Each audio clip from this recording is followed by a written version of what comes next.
My name is Anna, and I'm here with my boyfriend, Evan. He's a police officer. He's very tired, but I'm making him do this. So basically, last week we talked about the Miramar murders, and now this week we're going to be talking about the Cocaine Cowboys, and we're also going to be talking about the Dayland Massacre. Just in case you did not know, in 1979, Dayland had a massacre where 2 people were killed, and we're going to go into depth about how that kind of ties in with the drug cartel and everything that was going on, okay? The Cocaine Cowboys was a domestic drug organization based out of the city of Miami. Just want to let you guys know that. So, drug cartels, what it is basically. So back in the 80s, the city of Miami was one of the, well, today as well, the port is one of the biggest entry points of any foreign drugs that come into the U.S.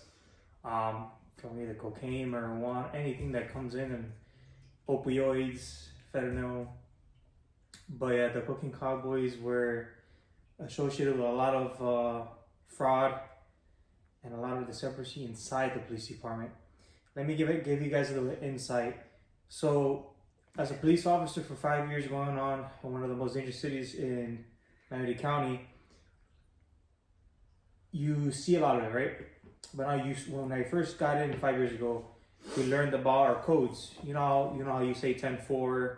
10-4 meaning like it's where you guys see eye to eye or something. It's like the police language. But that's 10 codes. Those are called 10 codes. 10 codes are used north of Miami-Dade County. Miami-Dade County uses its own type of codes.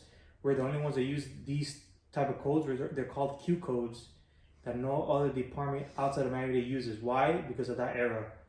You know, we don't use 10 codes. Meaning we don't say 10-4. We say QSL. And like anybody in Miami or any police department in Miami only uses the Q codes. And the Cocaine Cowboys is a great story that we'll talk about. So go ahead. What do you guys say? I just want to see. So you're basically saying that the drug dealers learned the codes of the police officers? So back in the day, we used to use 10 codes back in the 60s.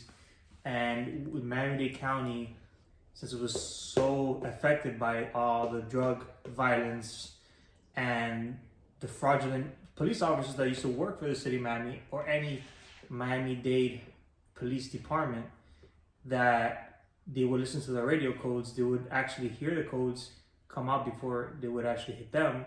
So the Miami-Dade actually implemented to change the codes on the radio. And that's why today we use the Q codes.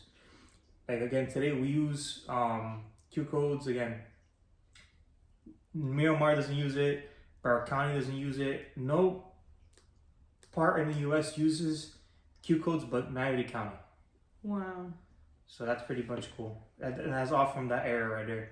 That's insane. I watched I don't know if you remember, there was an episode of Criminal Minds where the serial killer like learned the. I don't watch Criminal Minds. Yeah. Anyways, let's continue. That's all fake. Federally, it's like. Yeah, it's true to a point, but there's no as the BAU, Behavior Analysis Unit. Yeah, apparently they do like one case every 7 years. That is not. Okay, whatever. Let's continue. So basically, first we start with the rise, which was in the late 1970s, like Evan mentioned. Miami in the late 1970s, it was a sunny beach town. It was very much like the rest of Florida. They were all morphed in together. Miami didn't have its significance back then. It was just retirees, pastel buildings, Elvis on the radio, but under the surface, slowly Colombian drug cartels and the cocaine started flooding into Miami and started like getting more used to it. Planes landed in the Everglades under the moonlight. Bricks of white powder were stuffed in car doors, stereo systems, and suitcases. It was the start of a silent invasion. And no one had really that much of an idea of to how big this whole cartel was really gonna get.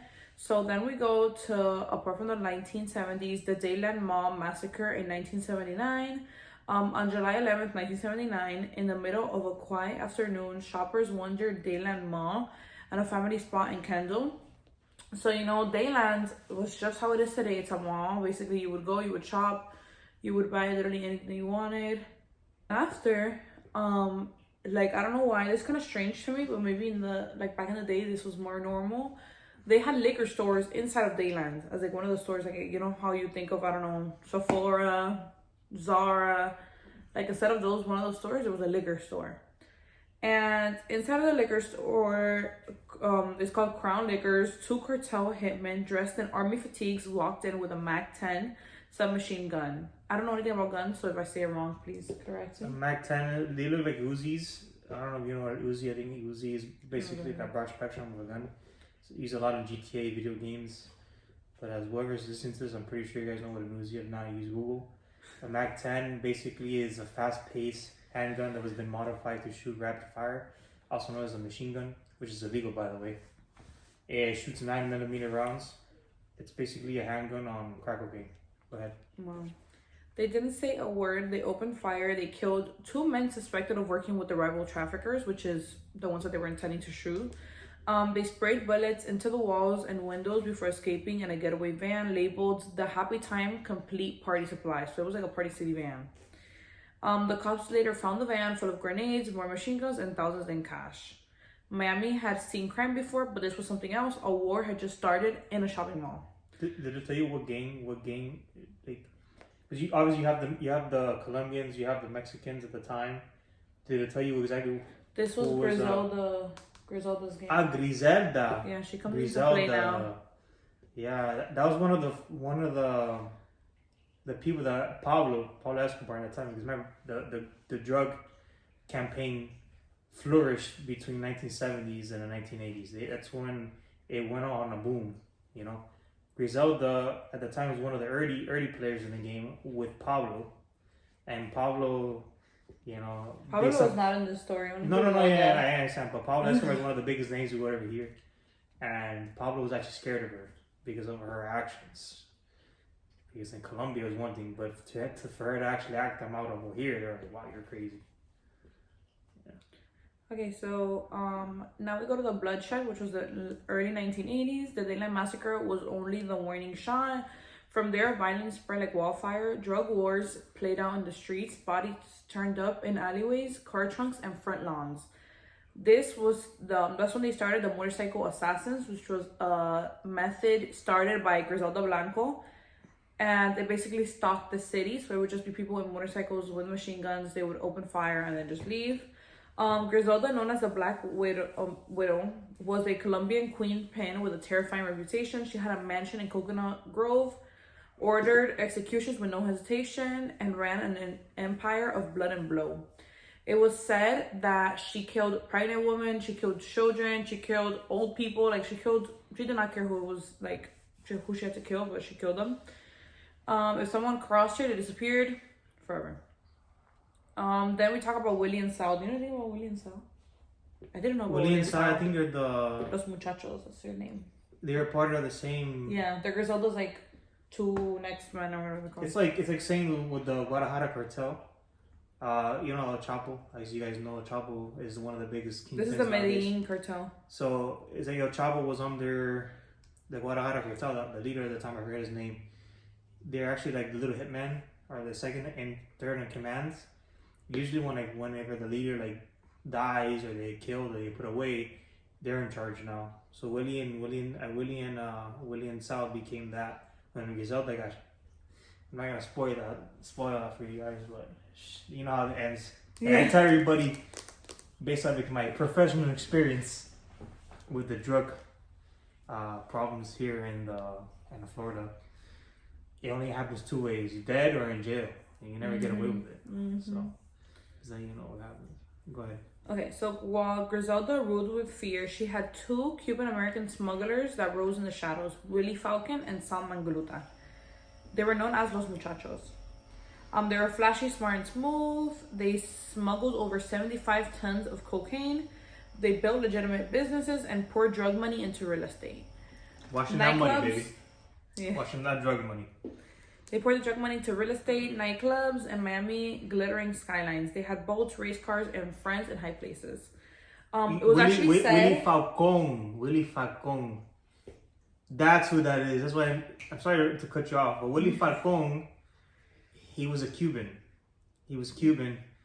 back in the day, by you know where Doral is, where the Winn-Dixie is, on Northwest, I believe, 87th Avenue and something street in Doral. There was a Winn-Dixie there. I think they had a bakery. Willie Falcon, he was a teenager at the time.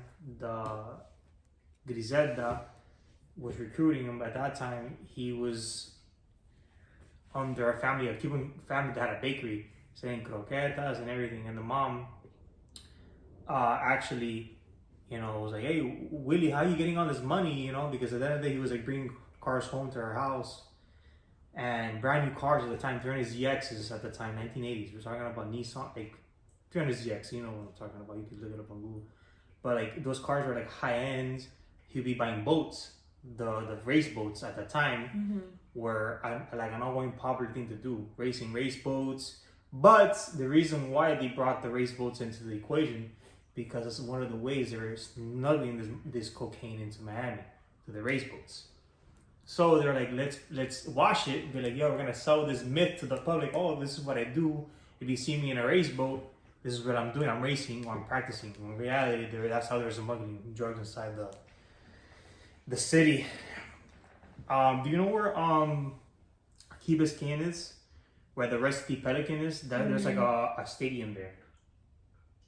Like it's still there today, but it's abandoned. Where they used to race No, I've never boats. seen that, but... So basically... Oh, yeah, the one that has the little chairs and they're all, like, graffitied on? Right on the water. That's where they used to race the boats, Willie Falcon and Sal, where they were both teammates.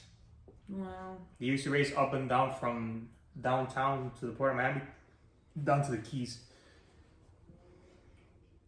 Okay, so it was also said that they apparently bought the justice system. In their 1996 federal trial, they were acquitted, and because they paid a juror $500,000.